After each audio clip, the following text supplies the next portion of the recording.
Bienvenidos a este nuevo video tutorial sobre el uso del ATP Draw. En este caso vamos a realizar un análisis de cortocircuito. Mi nombre es José Manuel Ayer y comenzamos. Bueno, en este caso no es un análisis de régimen permanente. Vamos a colocar un tiempo máximo de 0.15 segundos, un delta T que podrá ser posiblemente un poco más pequeño, pero lo vamos a dejar en un microsegundo y vamos a hacer un análisis temporal. A colocar dos fuentes, como vemos en este ejemplo sencillo que tenemos aquí.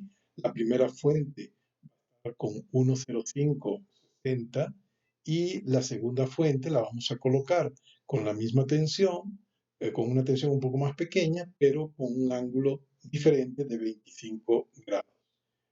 Fuentes trifásicas, en esta situación vamos a colocar unos elementos para medir el voltaje ambos extremos de las líneas y para medir precisamente las corrientes a través de estos sensores que están acá.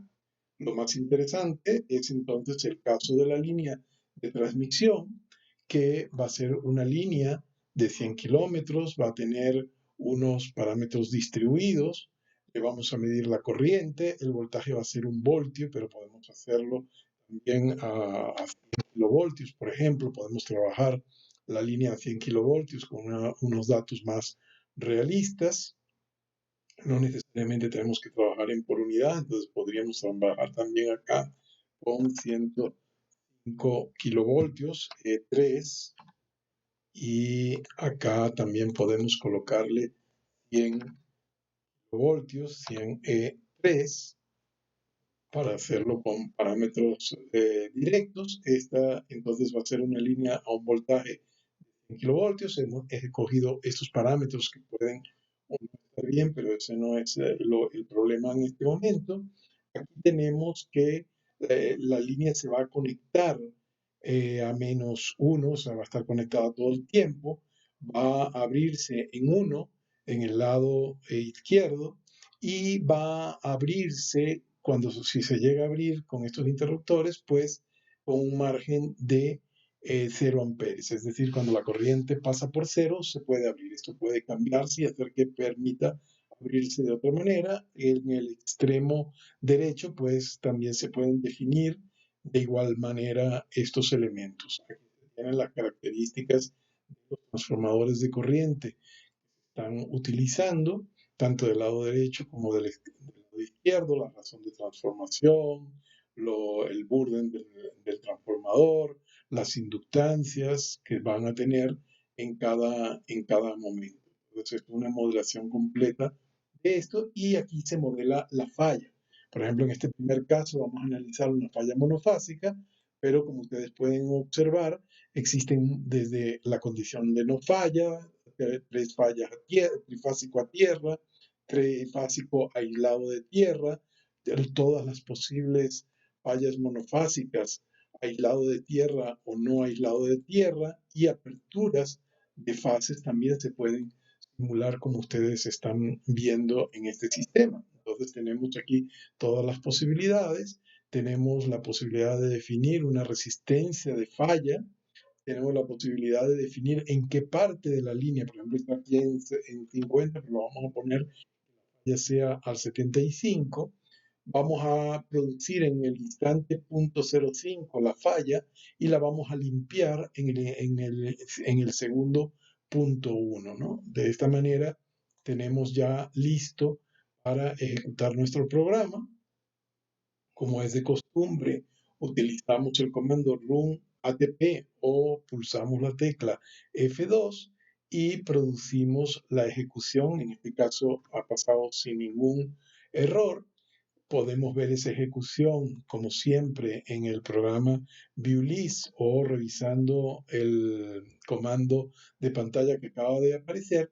Pero en este caso, como es un proceso en el tiempo, transitorio, vamos a correr el programa RunPlot, que nos permite identificar las diferentes variables. Por ejemplo, vamos a comenzar viendo las dos tensiones que teníamos en la fase A. y la segunda tensión en la fase A de la segunda barra. Entonces aquí podemos visualizar que son levemente diferentes. Aquí vemos las tensiones pico, que hay una diferencia de un 5% entre ellas y hay un desfasaje también de 25 grados.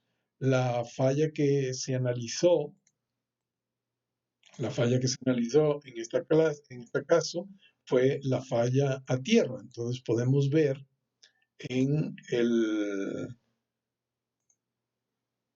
el programa de graficación, podemos ver cómo son, por ejemplo, las corrientes entre la fase 1 y la corriente desde la barra 2 en la fase A. Ahí podemos visualizar cómo es el comportamiento de esas corrientes. Fíjense que al haber mayor impedancia de la barra 1 hacia la falla, que está al 75%, pues esta corriente es más pequeña que la que se observa desde el extremo 2 de la barra 2. Por lo tanto, más cerca de la barra 2 que de la barra 1.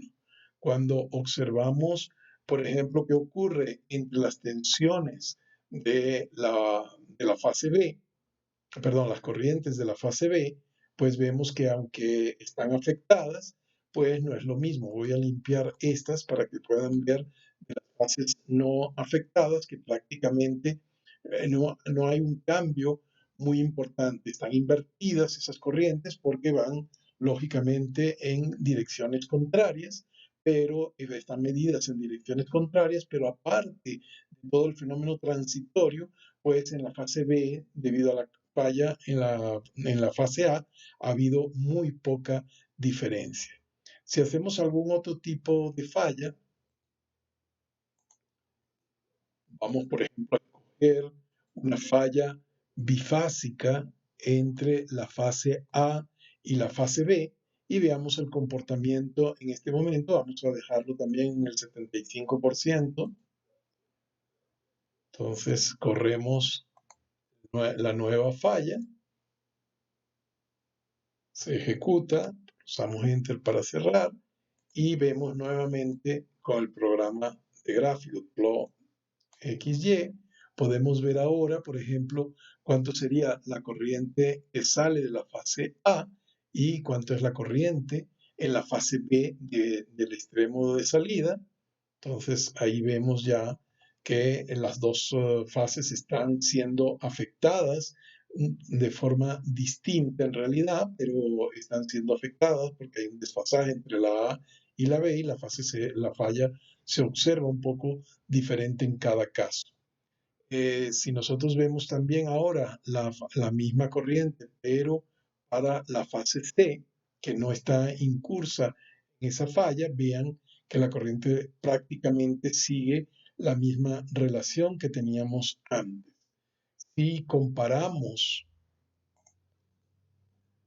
por ejemplo, la corriente que sale de la A y de la primera barra con la corriente de la fase A de la segunda barra, pues ahí observamos también nuevamente la diferencia.